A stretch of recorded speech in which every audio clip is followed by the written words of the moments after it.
हाय दोस्तों, सब्सक्राइब नहीं की तो सब्सक्राइब कर ले और बेल आइकन को भी दबा दे और लाइक भी कर दे।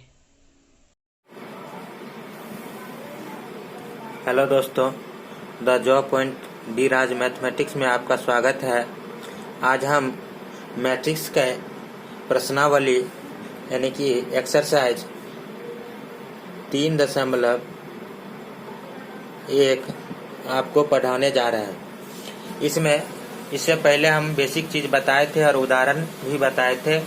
इससे आगे आपको यह पढ़ना है कि जितने भी क्वेश्चन हैं उसको आज हम सॉल्व करेंगे। 3.1 का यानी एनसीईआरटी बुक का जो भी क्वेश्चन है, यानी कि बिहार बोर्ड, यूपी बोर्ड जिसके लिए भी है, यह क्वेश्चन है 3.1 12th क्लास का मैट्रिक्स है। और यह हम इतने आसान भाषाओं में बताएंगे ताकि आपके दिमाग में सीधे उतर जाए। चलिए हम शुरू करते हैं।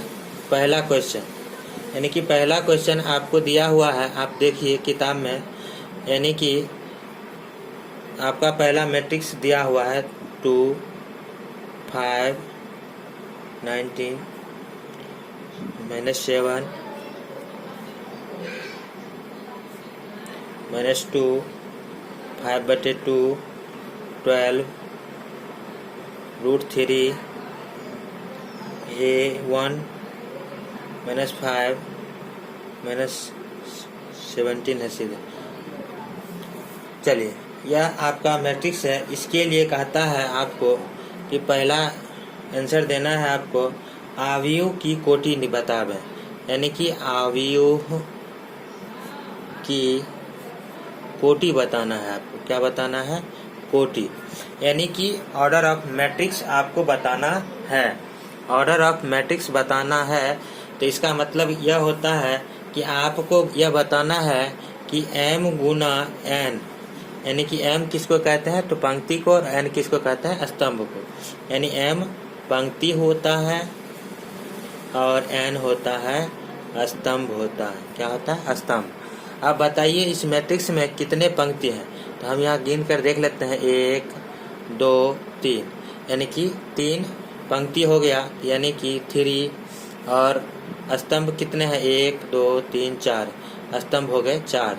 यही हो गया 3 गुने 4 आपका कोटि, यानी कि पहला का आंसर आपका आ गया। 3 गुने 4 आपका हो गया कोटि। चलिए, इसी में दूसरा सवाल है अवयवों की संख्या, एलिमेंट की संख्या बताना है। अवयवों की संख्या आपको बतानी है। तो अवयवों की संख्या जो होती है m गुने n होती है, यानी कि गुना करके लिखना होगा। 3 गुने 4 यानी कि 12 आपका अवयव की संख्या होगा। अब इससे आगे आपको बताना है 3 नंबर में आपको अवयव दिया हुआ है। अवयव A13 A21 A33 A24 और A23, इसका मान आपको बताना है। इस मैट्रिक्स में इसका मान बताना है। ये आपको पहले बताए थे कि Aij, यानी कि यह जो होता है वह होता है पंक्ति, यानी पंक्ति की संख्या, और यह होता है आपको स्तंभ की संख्या।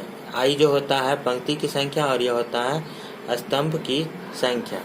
अब हम आपको बारी बारी से आपको बताते हैं कि किस प्रकार आपको यहाँ होगा। यानी कि A13 का मतलब क्या हुआ? पहला पंक्ति तीसरा स्तंभ, यानी कि पहला पंक्ति में तीसरा स्तंभ जो है वह कौन सी संख्या है? आप यहाँ देख लीजिए, यह पहला पंक्ति है और पहला स्तंभ, दूसरा स्तंभ, तीसरा स्तंभ। तीसरा स्तंभ में कौन है? 19। इसका मान हो गया 19। इसी तरह आप बना सकते हैं A33, कहने का मतलब है तीसरा पंक्ति और तीसरा स्तंभ। तीसरा पंक्ति यहाँ देखिए यह है और तीसरा स्तंभ यह है। आपका आंसर हो गया -5।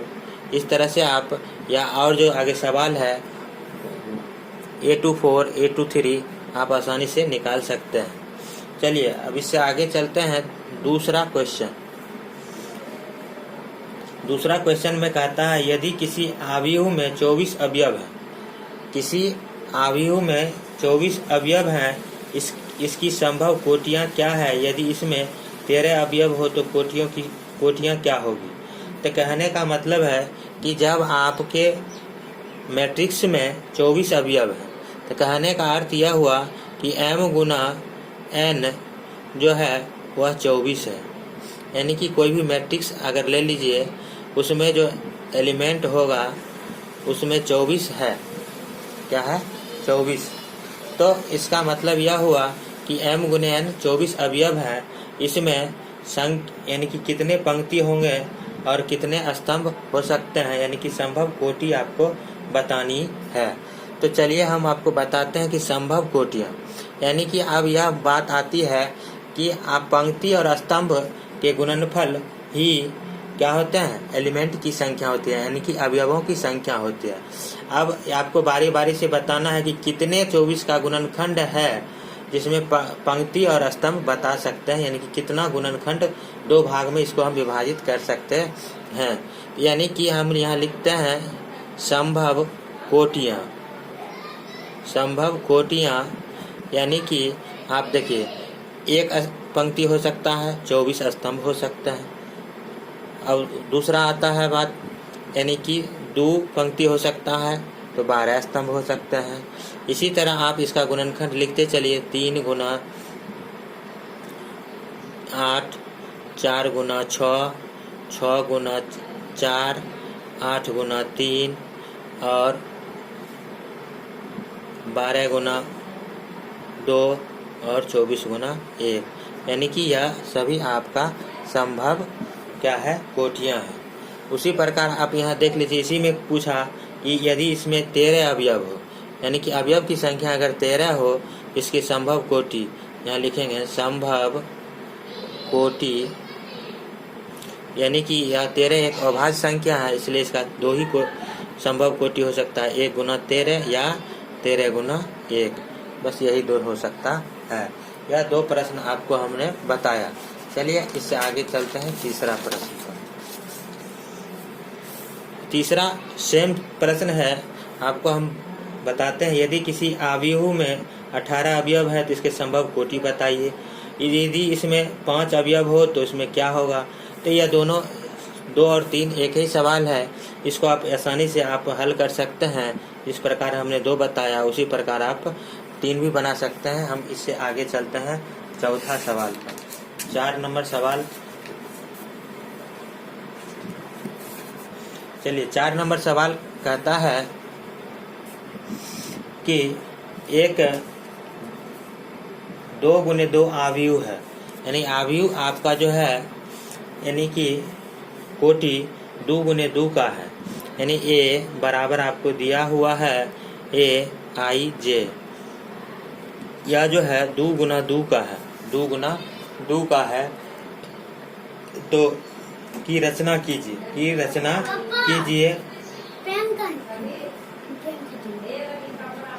कीजिए जिसके अवयव निम्नलिखित प्रकार से प्रदत्त है। यानी कि आपको ये कोटि का बनाना है, यानी रचना करना है। उसके लिए आपके पास कंडीशन 3 कंडीशन है, तीनों कंडीशन में आपको यह बात बताना है। जैसे कि आप पहला कंडीशन है AIJ बराबर I प्लस J